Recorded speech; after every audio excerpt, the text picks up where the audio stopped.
Never hate the person who is jealous of you, but honor their jealousy. For it, the person who believes that you are better than they are. Envy is a symptom of lack of appreciation of our own uniqueness and self-worth. Each of us has something to give that no one else has.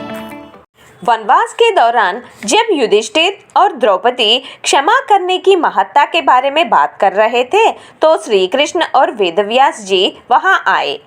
Shri Krishna Yudhishthir से दुर्योधन का पांडवों को कपट द्यूत क्रीड़ा में धोखा देने की बात याद दिलाते हुए कहा कि कौरवों के अपराध को जितना जितना क्षमा करते जाते हैं वे उतना ही पांडवों को असमर्थ मानकर दुख देते जाते हैं।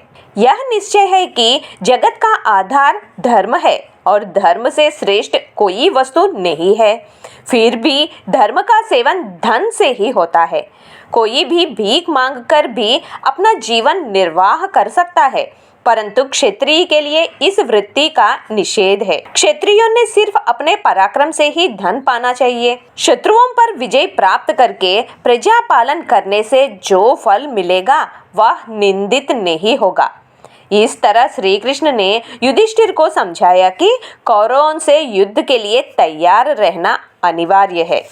दुर्योधन ने भीष्म, द्रोणाचार्य, कृपाचार्य, कर्ण, अश्वत्थामा जैसे अस्त्र शस्त्रों के बड़े मर्मज्ञ को अपने वश में लिया, तो अब पांडवों को भी उनके समान बनने के लिए व्यास जी ने युधिष्ठिर को समझाया कि अर्जुन सबसे श्रेष्ठ है जो अपने पराक्रम से अपना राज्य शत्रुओं से छीन सकता है। अर्जुन तपस्या तथा पराक्रम के द्वारा देवताओं के दर्शन की योग्यता रखता है, क्योंकि वह नारायण का सहचर और महातपस्वी नर है और इसे कोई जीत नहीं सकता। तो अर्जुन ने देवताओं को प्रसन्न कर अस्त्र शस्त्र विद्या प्राप्त करना चाहिए, लेकिन तत्काल में वृत्तासुर नामक असुर से भयभीत होकर देवताओं ने अपने सभी अस्त्रों का बल इंद्र को सौंप दिया था।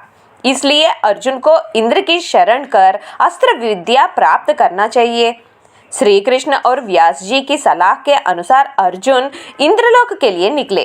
रास्ते में एक भील के रूप में मिले भगवान शिव जी से युद्ध कर अर्जुन ने पाशुपतास्त्र प्राप्त किया। उसके पश्चात अर्जुन इंद्रलोक पहुंच गए और इंद्र को प्रसन्न कर सभी अस्त्र शस्त्रों की विद्या पाया। उस दौरान इंद्रलोक की एक नर्तकी उर्वशी अर्जुन से मोहित हुई, लेकिन अर्जुन उसकी इच्छा को इनकार करते हुए मातृभाव प्रकट करने से उर्वशी ने अपमानित महसूस कर अर्जुन को श्राप दिए कि अर्जुन को स्त्रियों के बीच नर्तक बनकर रहना पड़ेगा और सम्मान रहित होकर नपुंसक होगा। उर्वशी के श्राप से जब अर्जुन चिंतित थे तो इंद्र ने वहां उपस्थित होकर उर्वशी को शांत कर अर्जुन को समझाया कि उर्वशी का श्राप अर्जुन के लिए हितकारी है। पांडवों के 12 वर्ष वनवास के पश्चात जब 1 वर्ष का अज्ञातवास के दौरान अर्जुन को उर्वशी का ये श्राप ही बचाएगा। उस समय अर्जुन नपुंसक के रूप में छिपकर रहेंगे और 1 वर्ष के पश्चात उन्हें पुरुषत्व की प्राप्ति होगी। इंद्र की बातों से खुश होकर अर्जुन पांडवों के पास लौट गए।